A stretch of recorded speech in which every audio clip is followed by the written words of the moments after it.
Welcome to Praxis Journeys, where we explore the paths of today's most influential leaders in education and the real-world strategies they're using to drive lasting change. I'm Vinay Ganti. In each episode, I sit down with the people shaping the future of our schools to talk candidly about the big issues: teacher recruitment, leadership, innovation, school culture, policy, and more. Whether you're an educator, administrator, or advocate, you'll find fresh ideas and actionable insights to inform your own journey and help students thrive. Let's dive in. On today's episode, I'm speaking with George Philhauer, the Superintendent of Eastern Hancock. We'll explore his remarkable journey in educational leadership shaped by personal learning, challenges, and a passion for fostering growth. George will share the four promises that guide his strategic vision: joy, connection, growth, and success, and how these principles are transforming the school environment and community. We'll also dive into innovative initiatives like the Joy Jam Conference and discuss how Eastern Hancock is redefining educational excellence. Join us for an inspiring conversation about intentional leadership and community building. Hey, George, thanks again for your time today. Before we dive in, I would love to just give you a chance to introduce yourself, and maybe you could tell us a little bit more about Eastern Hancock. Yeah, sure. So I'm George Philhauer. I'm the superintendent at Eastern Hancock. We are a pretty small school, rural, just outside of Indianapolis, right off of that I-70 corridor as you're coming into Indy from the Ohio east side. Eastern Hancock's about 1,200 students. Um, we, this is my fourth year at Eastern Hancock, and right from the jump when I first started, one of the first things we wanted to lay the foundation with was a good strategic plan that we were working from. And as we developed that, we built everything around four promises. And for us, those promises are joy. So we think every day, what do we want to do to make these people want to be at this place? And that looks like all kinds of things that we could talk about. Promise number two is connection. So it's just the idea that we want to make sure that our people feel known by name, strength, interests, future hopes and dreams and needs. Number three for us is growth. We want our kids learning new things every day that they will remember. And number four for us is what we call success. And that's just the promise that, that the job that we're doing here is bigger than just producing academically proficient students. It's making sure that our kids are confident and ready for that Monday after graduation, regardless of what path they decide to take. Great.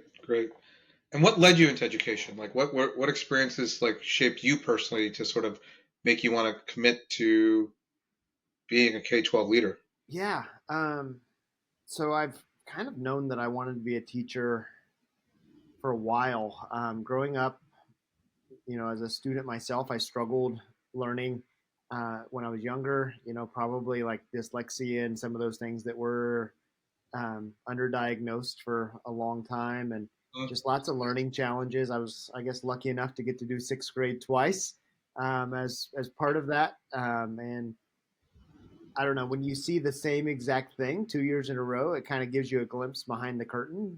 And I could see that, there's this game that's being played, and I figured out how to play it pretty well. And by upper elementary, middle school was figuring that out. And then, decided that, through athletics, my high school experience of school was pretty positive, and was lucky enough to be on a basketball team in college, and studied elementary education and special education because of my background as a student, and then found myself as an administrator almost accidentally. And then, one thing led to another, and I'm sitting here in year 6 as superintendent, and sometimes wonder how I got here, but I think I've got the best job in the world, and appreciate the work that I get to do every day. Yeah, no, that's great. And it's funny because you mentioned the four sort of key tenets for your strategic plan. Do you have a similar sort of set of tenets or principles that you sort of live by when it comes to your leadership style or your approach to being a leader or would you say that they're are they distinct or complementary? How do you think about that? I think, I don't know if I have words like that. Yep. But those attributes are definitely things that we lead towards, and so maybe intentional. in terms of leadership that we know. If you think about each of those words, joy, connection, growth, and success, they're not like there's no dead ends to any of them. Yeah. Um, so they're always things that we're working towards, and it's a never-ending, ongoing process. And um, we're pretty proud that those four promises are things that um, they're things that are like if you walk down our halls and ask our staff, or even I was just in a meeting a couple hours ago with a group of students who could tell you what our promises are.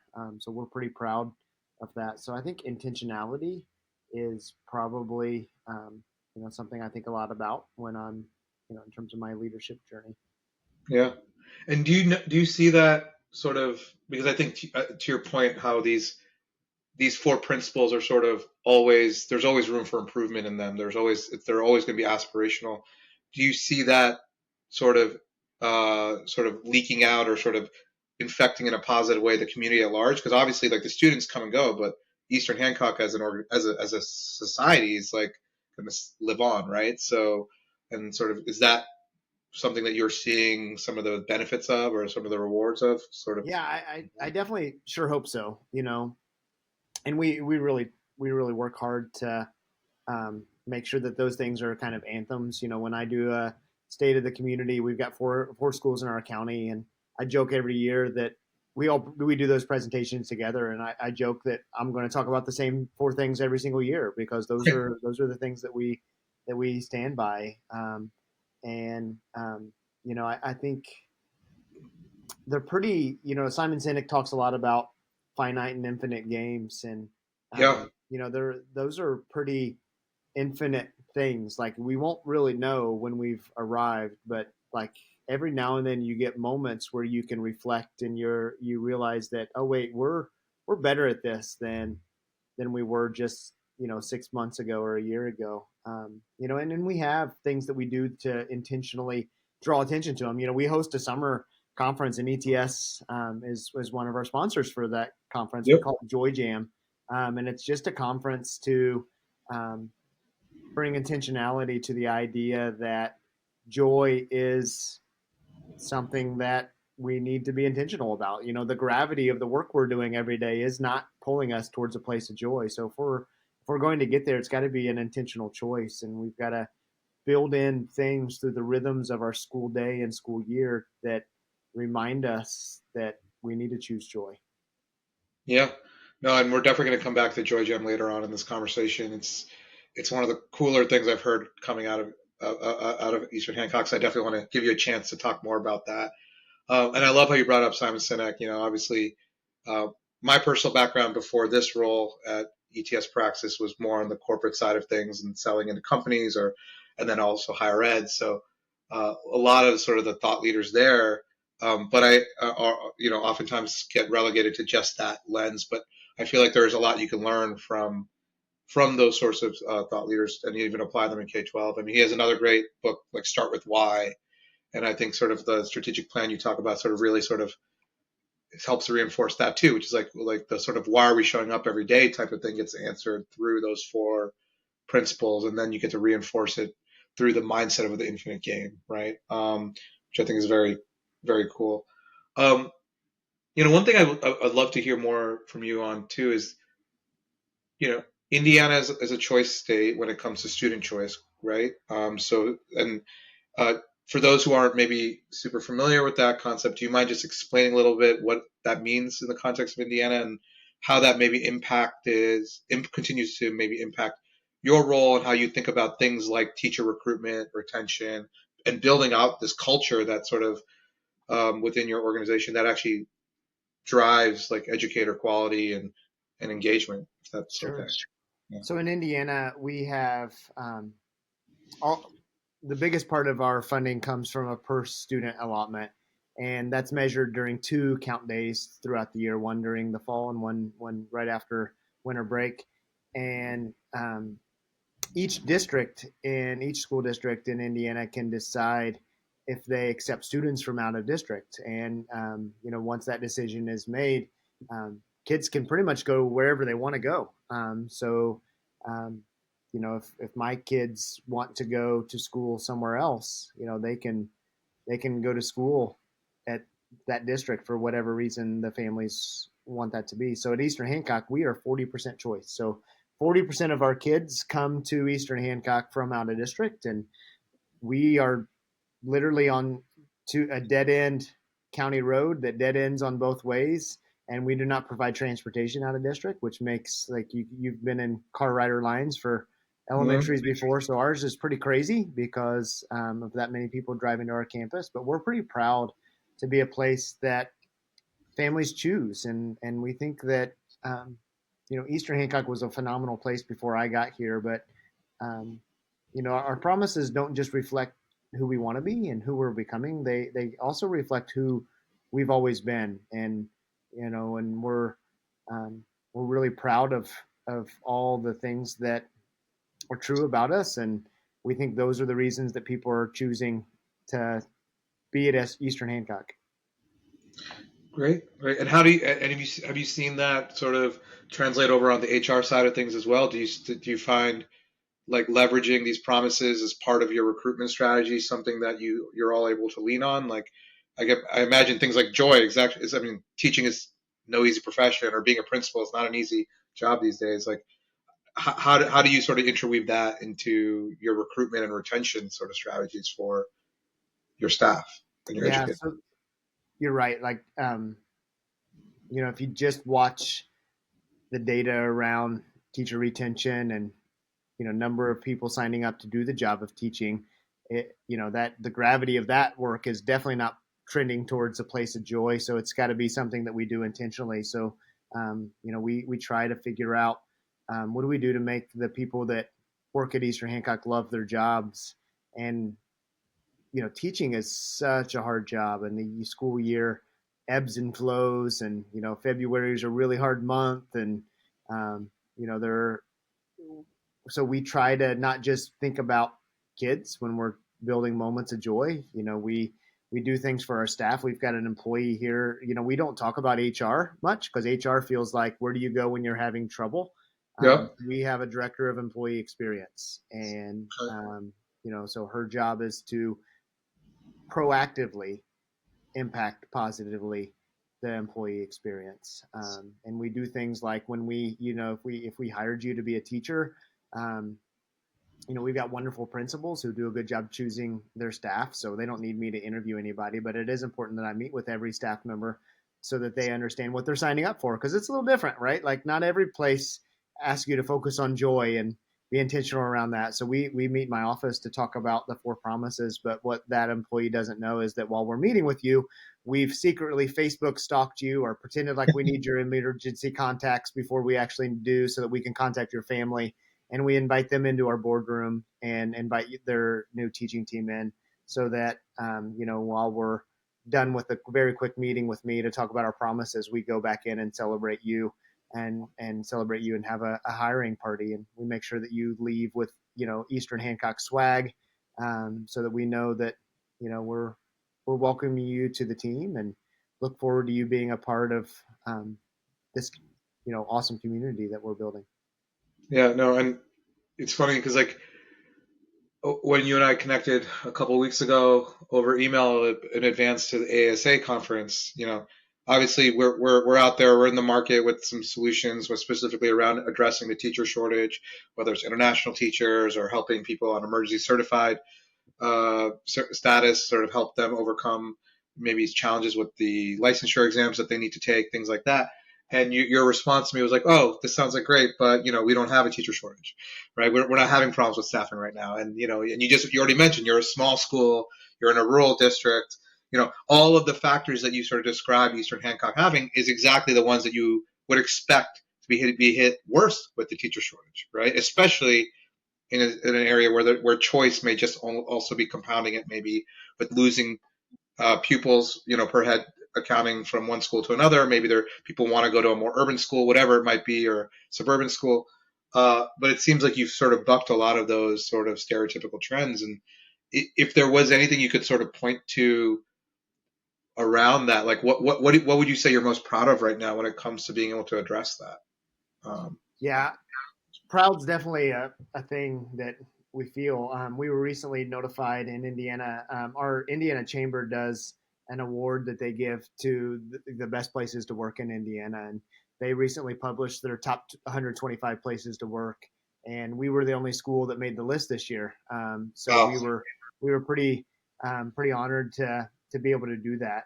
And I think it just, you know, we have people, so many people that work here that just truly love this place. And when you love this place, you love the people who work at this place. And, promise number two is something for us, that connection piece is something that's been true at Eastern Hancock for a long time. And it's definitely one that we wanted to make sure that we were intentional about hanging on to. And it's just the idea that, we know each other well enough to understand people's, you know, you're known by name, strength, and the most important word in that whole thing is feel, like that you feel known by name, strength, interest, future hopes and dreams, and needs. And if you feel that way, you don't feel that way unless I do something about the information that I know. And so hmm we work really hard to acknowledge people on their birthdays and their work anniversaries, and just make sure that we spend time having small conversations during those. We think about the moments in between, the stuff that happens, and yeah, um, yeah, it's just it really is a special place. yeah. In a former lifetime, I worked a lot in employee engagement, like selling software for talent development and things of that nature. And we sort of really distill things down in our pitches and our conversations with prospective customers around, what you really need are three big legs of the stool. It's alignment, growth, and connection, right? Alignment is really sort of, is what I'm doing every day, can I see how it sort of is impacting the bigger picture or the larger vision of the organization, right? Do I have a feeling of importance in my organization? Growth is sort of, is what I'm doing on a daily basis in some way tied to some long-term personal vision I have for my own career, right? So like, I want to be the best math teacher I can be, or I want to become eventually, maybe a chair or something. Like I can see how this is helping me get there. And then finally connection, which is sort of, you can reduce it down to sort of the best friend at work question that like you oftentimes see in like a Gallup poll or other employee engagement, questionnaires. But it's like, I think deeper than that to what you just said, which is like, do I actually feel like the organization truly knows who I am and cares about me? And so it's great. I love that. For me, I kind of nerd out about this stuff when things in my other parts of my life are showing up in this new world that I'm exploring now. Um, and so yeah, no, I kind of, I can't help but agree with you. Like that those sorts of things are so easy to sort of overlook, right? When people are already, where they're overworked, they're understaffed, it feels like there's not enough time in the day just to like sort of keep the lights on, let alone demonstrate that like you're an individual, we care about you, right? Um, Along the growth side too, like how do you all look at that? I mean, as a rural school, you're smaller. When it comes to career advancement, opportunities for people to continue to be challenged in their careers, how do you sort of view that sort of expectation, and how have you embraced or approached those needs? So one of the early initiatives that we tackled at Eastern Hancock had to do with our teacher evaluation and growth system. We had lots of conversations with our staff about what that was looking like, and when we asked them, does this system that we use, that seems to be the system everybody uses, does it make you better at your job? Um, Hmm. it was pretty much a resounding no. Like, Oh, yeah, no, this is. And then like when we talked to our principals about how much are you enjoying doing this process, they all said no too. So we felt like, all right, this isn't working, so let's start all over. And we um, kind of built our own system through from scratch. And our system's built on the premise that uh, it does me no good to go sit in your classroom if you're a kindergarten teacher or a history teacher or whatever and give you feedback that ends in a number like yeah, that. That does not benefit you at all. yeah, um, because lots of reasons, but one of them is I may not have ever taught what, like I might be going into a kindergarten class, and when, I don't know about you, but if I go into a kindergarten class, mostly what I'm thinking is, goodness sakes, this is a hard job. So the last thing she needs is advice from me. And sometimes I'm going into a music class where I can't even clap and sing at the same time. So like that person also does not need advice from me. What that person needs, if we want them to feel safe enough to grow, is first of all, we got to create the conditions where they're able to admit that they have room for growth. And our traditional system is built so that they feel like they need to get a perfect score. Right. And that's not healthy in terms of wanting growth. So our system starts with teachers taking a look at our teaching principles that we have. And we've only defined what we feel like is best, like what would normally be a 4 on that 1 through 4 scale. We've thrown out numbers 1 through 3, and we put the 4s all in a single point rubric. And teachers use that rubric to reflect and write out what do they think their strengths are and what are the areas that they might want to work on this next year to get better. And then they set goals based on that, and we put together professional development plans based on that. And then they have we group them together by common goals, and those are kind of their professional learning community groups that they use for at least a semester at a time. And we at least once a month give them time to work with those people and make sure they have the resources they need to um, have some professional conversations and challenge each other. And then we also build in time for classroom observations, where as our admin team, we're doing lots of learning walks, but also giving teachers lots of time to go see other people teach. And when you take away the fact that our teachers 100% know I'm never walking into your classroom and giving you a number, then it creates a pretty healthy space where you can have some professional conversations about things that are good. And most of the time when I'm going into classrooms, I'm looking for things that I think are incredible because our teachers aren't usually good at. We got a lot of secret geniuses that aren't very good at telling people the things they think that they're good at, but they're pretty good at when you allow them to give their opinions about the things that they need to improve on. So when we can go in classrooms and see people's strengths and we already hear from them about what they think they might need help with, we can put those two people together and allow them to learn from each other. Yeah. No, I mean that's great. It reminds me of a book that I read like a year or two ago. I don't think it's new, but I think it's either called Shift or something. But one of the key components of it is focusing on bright spots. So when you have like what seems to be like an intractable problem, there's usually at least some people already figuring out how to do something differently or do it well. And instead of focusing on all the problems, you focus on sort of the bright spots, and then you look to see if you can scale the bright spots, right? And like it's oftentimes really common in things like international development or global health and things like that, which is like it's very easy to get sort of overwhelmed by like the the the the enormity of the challenge or the problem you're trying to like. We want to eradicate X, Y, and Z. It's like, well, are there any communities out there that have already figured out that like who have an above average survival rate than others, and if so, like let's go observe them first, right? Type thing.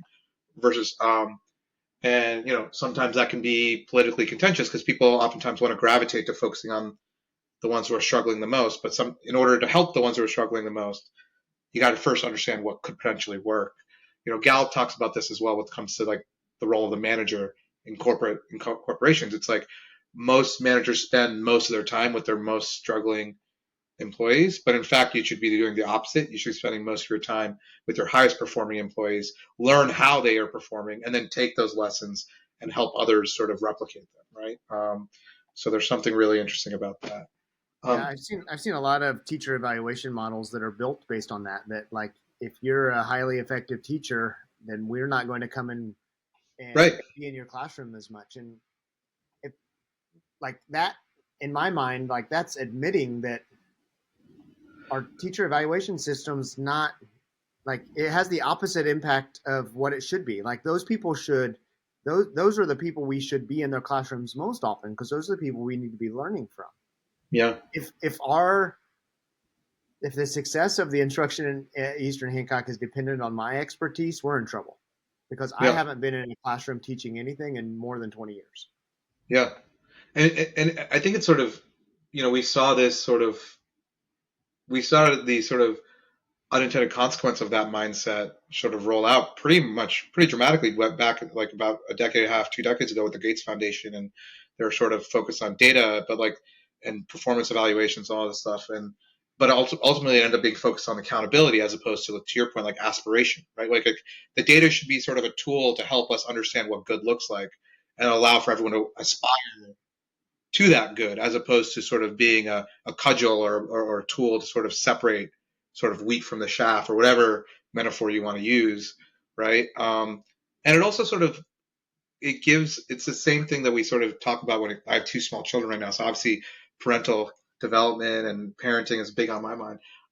You know, it's like the same thing we talk about when you're not supposed to tell people like, oh, you're so smart when they're little. You're supposed to focus on their effort. Like, oh, you did a great job, or you put in the work and look what it did, right? So because like what you don't ever want to do is sort of have people start to believe like they're naturally already good enough, right? So like those who are at the top then start to believe that there's no room for improvement either for them, right? They start to say like, oh, well, I'm already at 5. There's no way for me to get any better because like this evaluation system sort of is going to ignore me now, and sort of I'm off the hook type thing. I did good enough to sort of get them off my back I type of think model.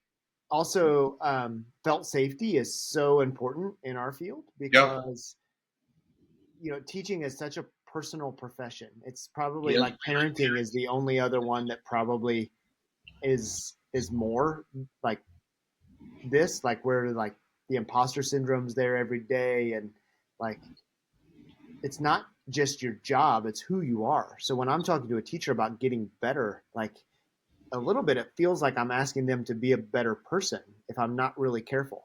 And yeah, so always balancing the idea that we're all always trying to get better, like yeah, always trying to get better.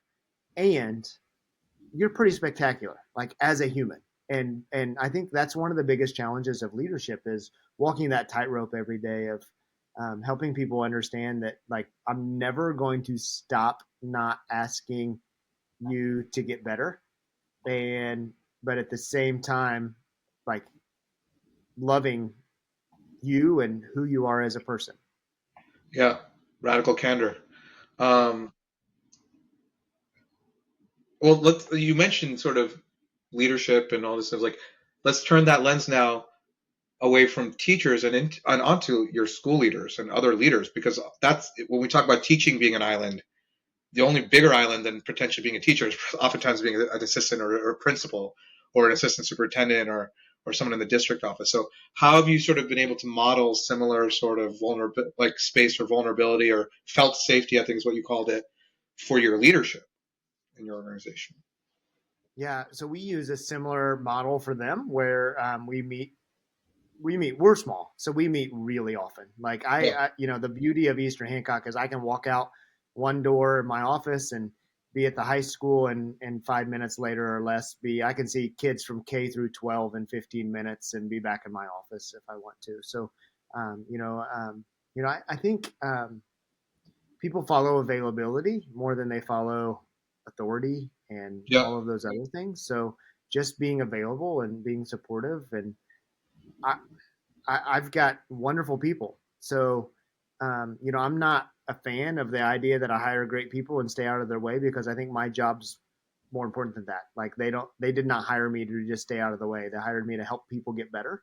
yeah, And so, but I can do that while still trusting them and making them feel safe and allowing them to take risks. And, that happens when I get to know them and get to know who they are and what their goals are. And, I'm pretty fortunate that I've been connected with some pretty great leaders from all over the place that I've been able to connect my staff with, and, and kind of plug them into learning opportunities that, um, I'm at least hopeful that they value. And um, yeah, I don't know. Like I just think I've got the best team, and um, through ongoing conversations about what do you think your job should look like, and it helps us all get better. Like when I first came here, we didn't have a director of employee experience. We had an HR specialist, but I right. found out within 5 minutes of being in my office that the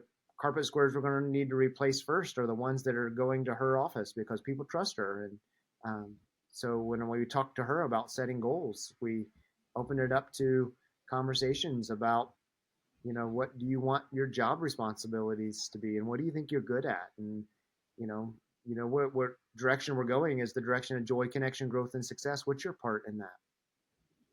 Yeah.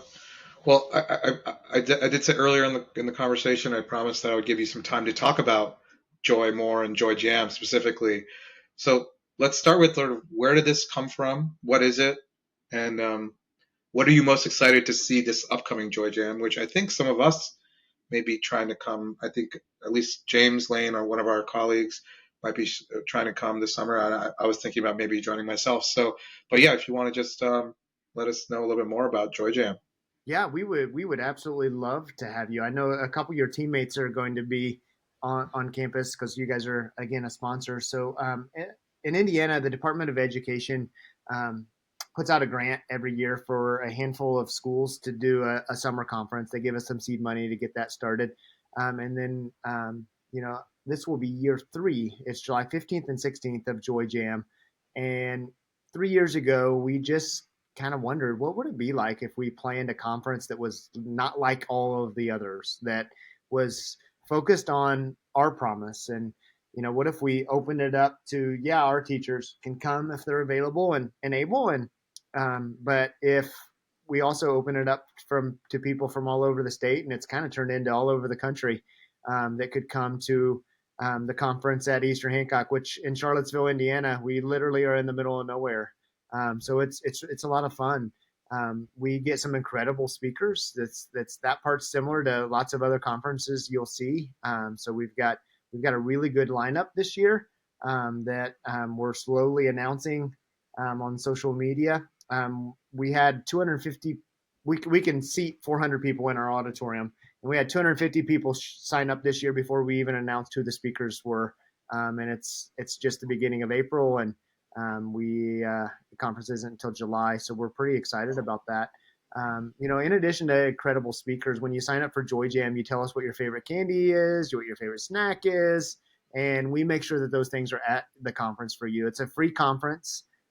We think that joy should be free. When you go to our website and take a look at it, it's going to look like it's going to cost you about $7,000 to attend, but you enter a free code, and you get to join Joy Jam for free. So there's a candy and a snack room. We're in the middle of nowhere, like I said, so we make sure we have a barista set up so that you can, since Starbucks isn't across the road from Eastern Hancock, we can make sure you can get your Starbucks like coffee here while you're here. We try to think of what would make people smile and enjoy being in the place. So our first year we had a puppy room so that people could play with puppies while they're at Joy Jam, because that brings joy. Last year we had a petting zoo. It was the first time, I joke, it's the first time I've ever, as superintendent, had to answer the question, which door does the horse come in? We had some therapy horses that were there that people could. I didn't even know that was a thing. Therapy horses that people Yeah, could I've seen pet. therapy dogs, therapy horses. That's a new one. But Yeah, we have therapy dogs. So my dog's name is Rosie, and she's a certified therapy dog, and she comes to school with me every day and hangs out at our high school. Um, this year, we're partnering with a circus group out of Cincinnati. So you're going to be like combined education conference and circus performance is what's going to happen this year. Um, yeah, so lots of exciting stuff, and it's every year it's a magical time. I've said this several times, but I've got a fantastic team. It's middle of July. You could think about what that does to my maintenance and custodial and yeah, facilities crew and technology to do a conference for 2 days where we have 400 extra people yeah.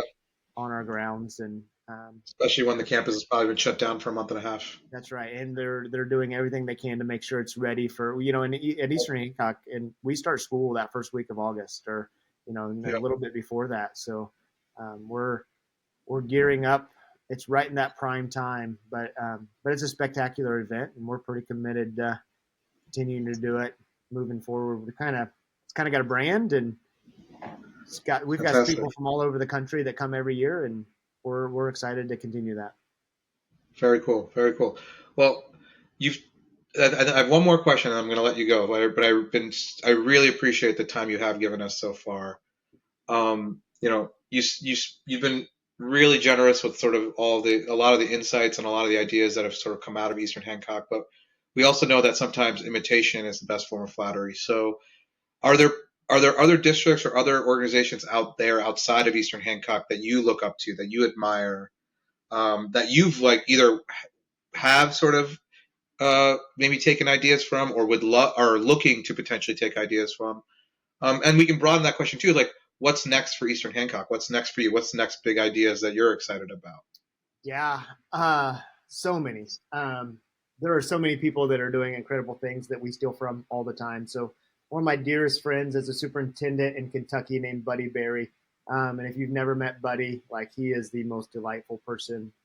You could Google Buddy Berry and you'll see a article that um, was done on his school that he's doing some spectacular things. I've stolen more from him than probably just about anybody. Our friend Susan Enfield is one of Mm-hmm. the best minds in education. She'll be at Joy Jam as well. But our promise number 2 is very similar to that Highline promise, and that's very intentional. That she's somebody I look up to. I also, outside of education, I look at the Savannah Bananas, and I think the way that he's thought about baseball, Jesse Cole, Yeah, is yeah, very similar to what we need to think about school. That my kids are young, your kids are young, and getting them to sit through 9 innings of baseball might not be possible. But right. my kids have been to 2 Savannah Banana games, and we make it to inning number 9. And I think we have kids that have trouble making it to period number 8 at school. That we need to do some same design around that. There's also leaders around the state and country. Tom Vander Ark and all of the work that he leads. I've never talked to anybody in my life where I could say, "Hey, Tom, I'm thinking about this," and he can give me 15 schools that are doing something similar. So there's just it's very similar to what we talked about earlier. There's so much amazing stuff happening all over the place that if we could Yeah, find a way to put all of those exciting things together, um, we would be really, really um, building something that's really, really awesome for kids. One thing that we're really excited about at Eastern Hancock is the Carnegie Foundation um, has put together this group of high schools that we were lucky enough to be a part of called the Future of High School Network. And we're one of 20 schools that were selected to be a part of congrats. that. So I cannot wait to learn from that group that they're putting together. And I truly believe that high school's that pinnacle experience that the K-8 world is pointing towards. So Yeah, if we can shift the high school experience to make it even more awesome, then the things that are pointing towards that are going to follow shortly behind that.